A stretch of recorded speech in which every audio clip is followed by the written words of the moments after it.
July 2025, isang sensitibo po at kahindik-hindik na video yung kumakalat sa mga encrypted messaging applications.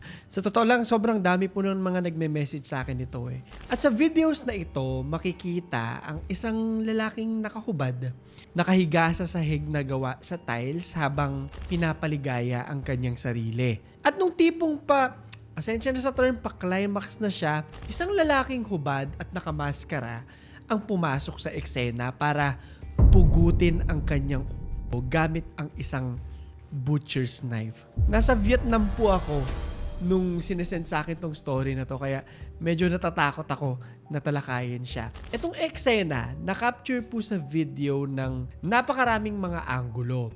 Mga videos na kumalat hindi lamang dahil sa isang aksidente ito, kung hindi dahil ipinakalat pa ito para pagkakitaan. Nakakapanlamig ba? Syempre naman. At kung iniisip nyo na parang script lang to sa isang horror film, mali kayo. Dahil ang krimen na ito ay nangyari sa totoong buhay. Wala itong script, wala itong mga special effects, walang fake blood, at walang prosthetics na para bang isang found footage film. Lahat nangyari sa totoong buhay. Ito ang kaso nila, sana'y tama pong pagkakabanggit ko, ng Nguyen Xuan Dat at Duan Van Sang, na mas kilala bilang the Vietnamese Butcher Case.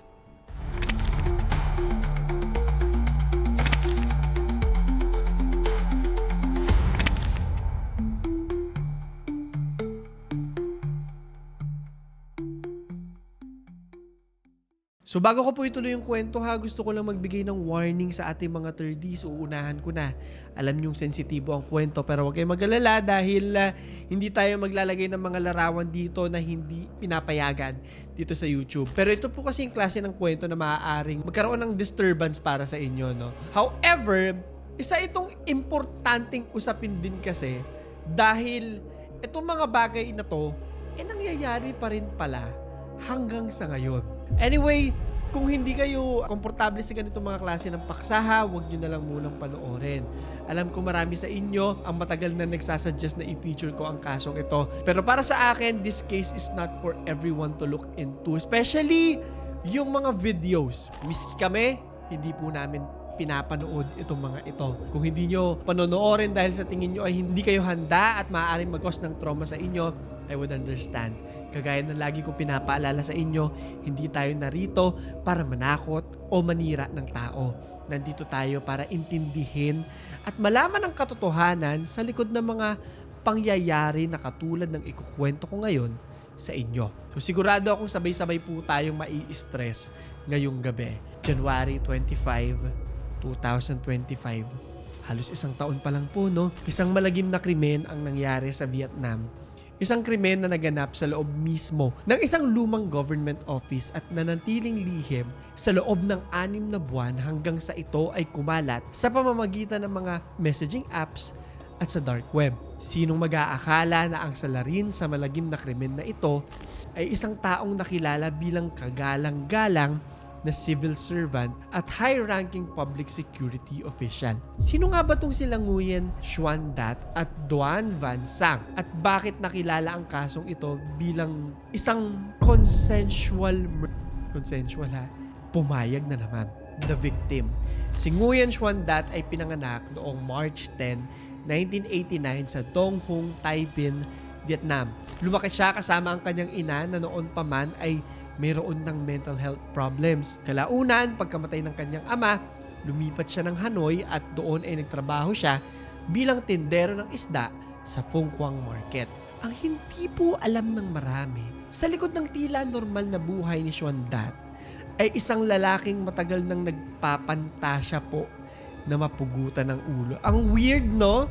Sino kaya yung mga nag-iisip ng ganun, no? Base sa mga nakitang ebidensya, as early as 2022, may mga interactions na siya online kung saan siya mismo ang nagpahayag ng kagustuhan niyang mapatay sa pamamagitan ng dismemberment o pagputol ng ulo mula sa kanyang katawan.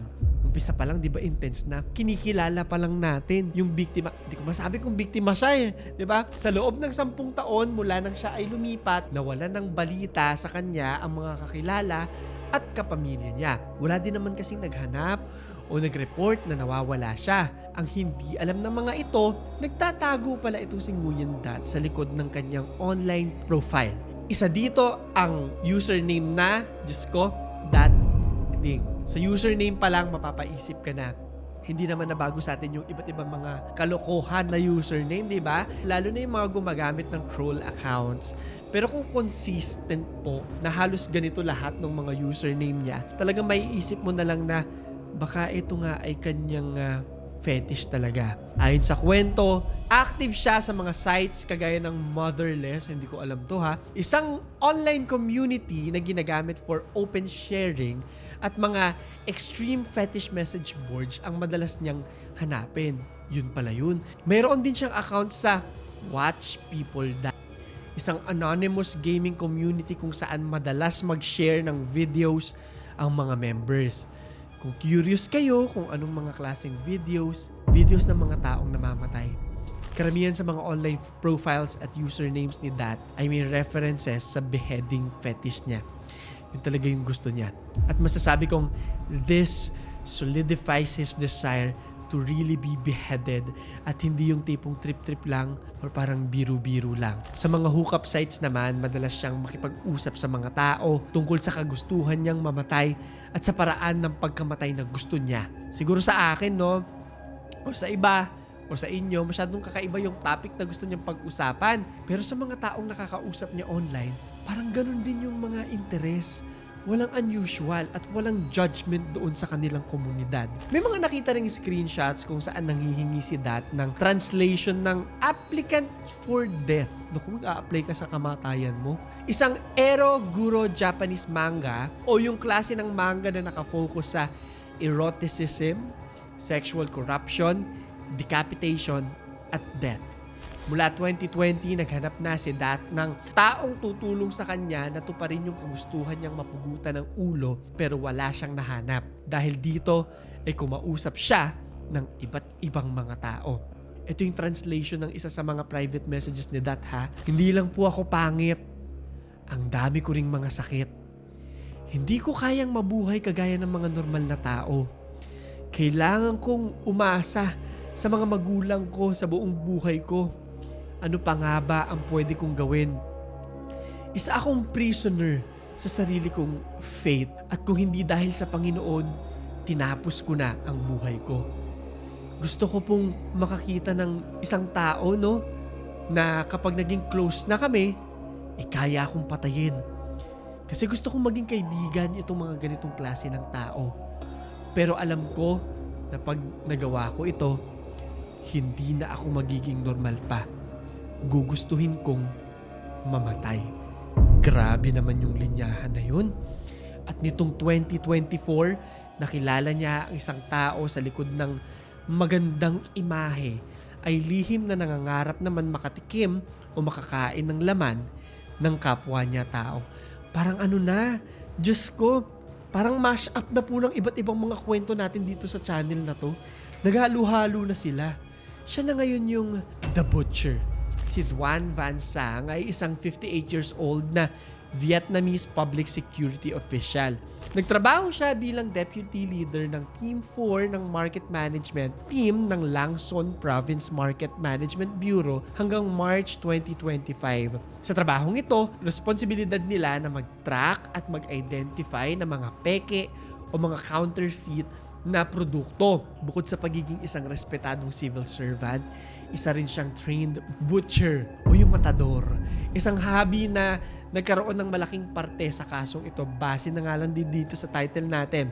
Bilang isang ama sa 2 anak niya at mabait na asawa, masasabing normal ang buhay at pamilya ni Van Sang. Kaya naman, walang nag-akala na sa likod ng imahe niya bilang isang ginagalang na public official, ulirang ama at mabait na asawa ay isang taong kayang gamitin yung mga kamay niya para pugutan ang ulo at pagputol-putulin ang katawan ng isa niyang kapwa-tao. At sa likod ng malinis na imahe niya ay isang lalaki na aktibo pala sa mga online communities para sa torture, cannibalism, at murder.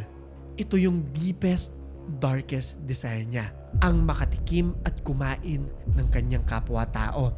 Kaya naman ano sa tingin nyo ang mangyayari sa pagtatagpo ng isang lalaking may sexual masochism at isang taong nangangarap pumatay at kumain ng laman ng kapwa niya tao? Parang kakaibang version naman to ng nung tamang panahon ng Aldab, diba? Fucked up na version. Ang hirap isipin pero nangyari na at totoo siya. At sa pagtatagpong ito, nagsimula yung kaso na gumulantang hindi lang sa Vietnam kung hindi sa buong mundo ang krimen. Babalik tayo sa taong 2024. Dito nagkakilala sina Dat at Sang sa pamamagitan nga ng motherless.com. Isang site na madalas gamitin para mag-share ng mga explicit thoughts and materials. Hindi agad naging malapit ang dalawa pero kinalaunan matapos magkausap ng ilang beses, nag-umpisa na mag-open si Dat kay Sang. Dito na nga niya sinabing humanap siya ng papatay at pupugot sa ulo niya. Sinabi ni Dat na seryoso siya sa mga plano niya at willing pa siyang magbayad ng malaking halaga para lamang isakatuparan ni Sang ang mga plano niya. Dahil dito, sinimulan nilang pagplanuhan ang karumal-dumal na krimen noong July 2024.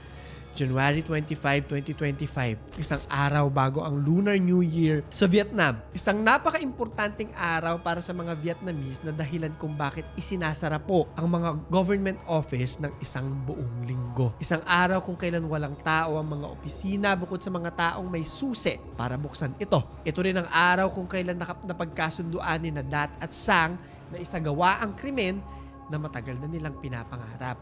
Inimbitahan ni Sang si Dat sa lumang headquarters ng market management team ng Lang Son Province Market. Bukod kasi sa tahimik ang paligid dahil nga nagbabakasyon ang mga government officials, matagal na ring isinarado ang headquarters na ito matapos palipatin ang team nila Sang sa bagong opisina, kaya naman wala nang nakakapasok dito bukod sa mga matataas na taong mayroong hawak ng susi. Kagaya niya, 3 oras bago ang krimen, nag-post pa si Dat sa Facebook at ang post niya, 3 hours left until execution. Ang pagpatay ay nangyari sa parehong araw ng pagkikita ng dalawa. Sa isang video, makikita si Dat na hubad, nakahiga sa isang tarp na nakalatag sa tiled bathroom habang nagmamabit bago niya sabihin na malapit na siyang mag-climax. Mula dito ay hindi na nag-aksaya ng oras ang executioner na nakita ring hubad pero nakamaskara sa video. Gamit ang panghiwa ng karne ay pinugulo si Dat bago hilahin para mahiwalay ang ulo sa katawan nito. Ilang sandali lamang nakita sa video na nag-e-eject na ang lalaki. Matapos ang pagpatay, inalis ng pumatay yung kid, at iba pang mga internal Dat at ginamit ang mga ito para gumawa ng isang steamed dish. Diyos ko, kung ibabasa sa video, hindi malinaw kung kinain ba nung pumatay yung niluto niya. Pero dahil may video din na lumabas kung saan makikitang may kinakain yung pumatay kay Dat, marami nag-assume na bukod sa pagpatay ay may cannibalism din na naganap.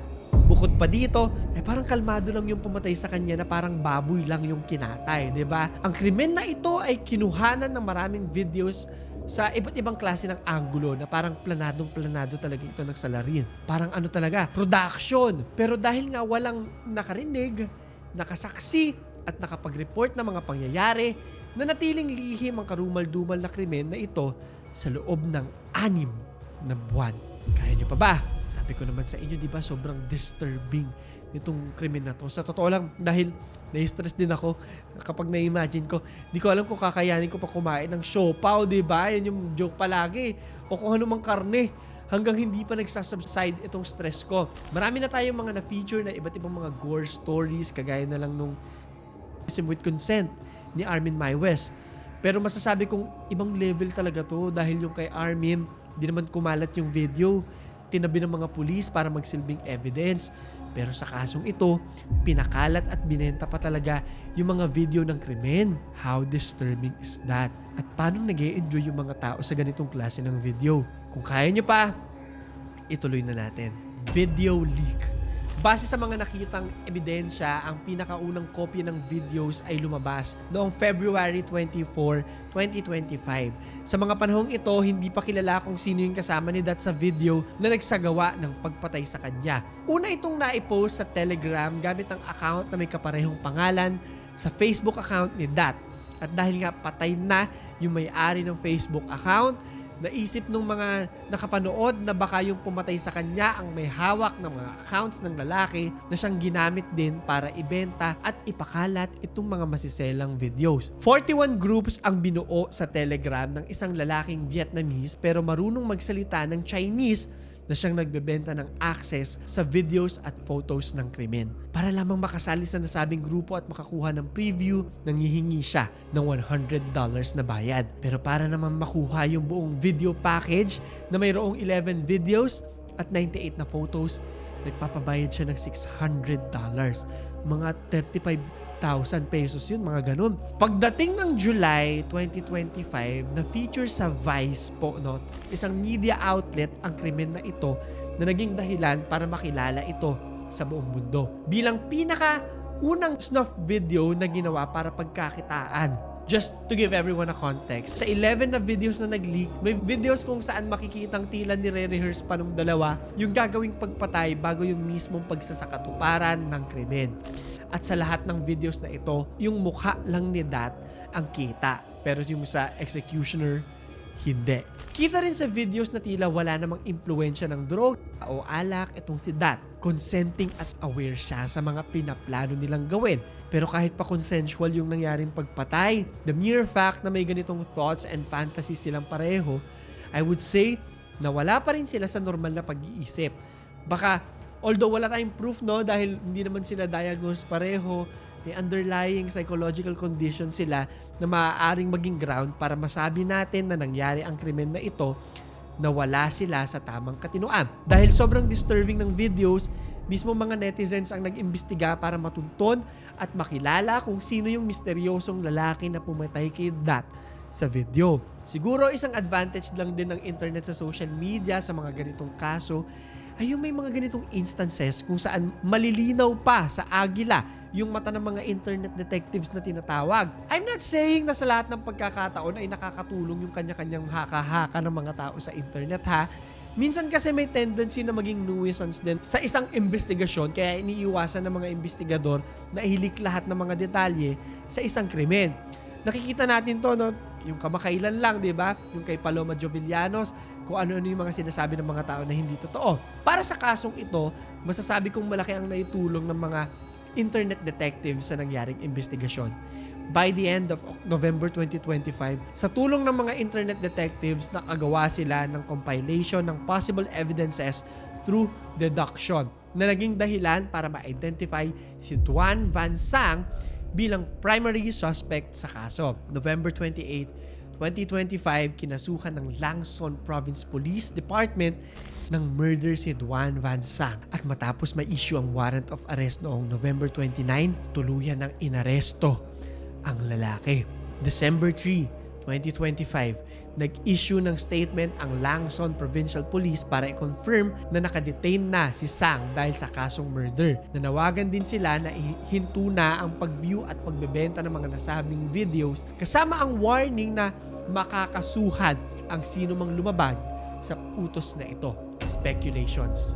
Dahil sa pagkahulin Duan Van Sang at dahil na rin sa mga nakapanood ng video, may mga nagsasabi na mukhang hindi ito yung unang beses na gumawa ng ganitong krimen ang lalaki. Kung ibabase daw kasi sa paraan ng pagputol at pag-dispose ng katawan, parang sanay na raw to. Pero kung natatandaan nyo, ha, kanina gaya ng sabi ko, si Sang ay isang trained butcher at ang pagkatay ay isang hobby para sa kanya. So it makes sense kung bakit marunong siya. Pero sa katawan ng tao, yun. Hindi ko alam kasi kung parehas lang yung pagkat ng karne ng katawan ng tao at saka ng mga hayop eh. Anyway, ayon sa ilang Vietnamese netizens, maaari na ang naunang naging biktima ay isang lalaking nagngangalang Wat Troy. At ayon din sa mga haka-haka, posible daw na matapos patayin si Troy ay kinuha niya ang Facebook access nito na siya namang ginamit niya para makapagkilala sa iba't ibang posibleng maging biktima. Sa ngayon, itong suspetsya na ito ay nananatiling haka-haka lamang po, ha, at walang kahit anong lumalabas na konkretong ebidensya. Maraming nagsasabi na isa raw itong copycat crime at ang pinagayahan nga raw ay yung kaso ni Armin Maiwes, no?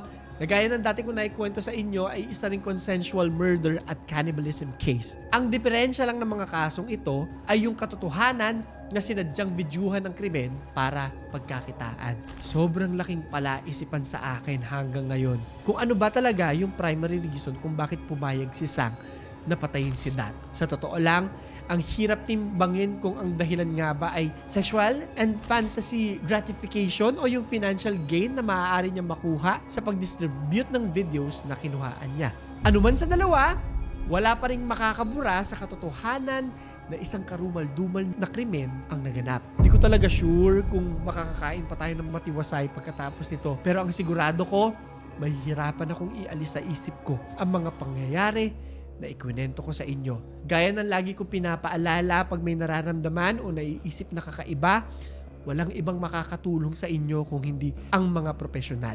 Naiintindihan ko na may consent ang biktima sa pangyayari, pero paano natin masasabi na hindi sinamantala ng salarin yung psychological or mental state niya, lalo pa ngayon na wala na siya para i-explain yung mga naiisip niya at ang naiwang ebidensya na lang ay yung mga videos ng pagpatay sa kanya.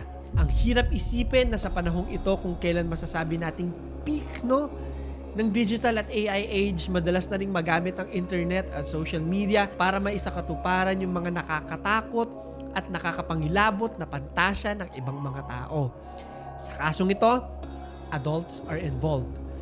May consent, may rehearsal, merong agreement, pero paano kung sa mga susunod na araw, wala tayong kaide-ideya na mga bata na pala ang susunod na biktima?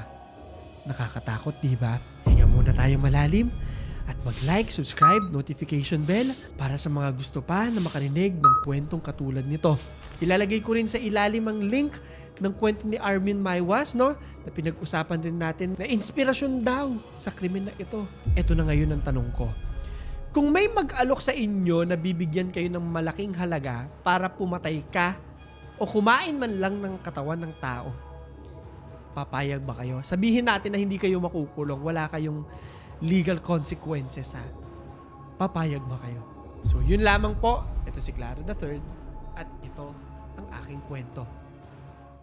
Sabi ni Armin sa isang interview noong 2016, bago-bago pa, di ba? Yung unang kagat daw, ang weird. Ginunguya niya. Hindi ko ma-describe yung feeling. 40 years ko nang hinahanap-hanap tong feeling na to, eh. Minsan napapanaginipan ko pa nga. Ngayon, na nakukuha ko na yung feeling na to, parang mas nakakaramdam ako ng koneksyon doon sa tao dahil sa karne niya. Parang karne raw ng baboy, yung karne ng tao, pero mas matapang. Hindi ko alam kung ano ibig sabihin niya sa mas matapang. Mas makapal ba? Mas malasa? Weird.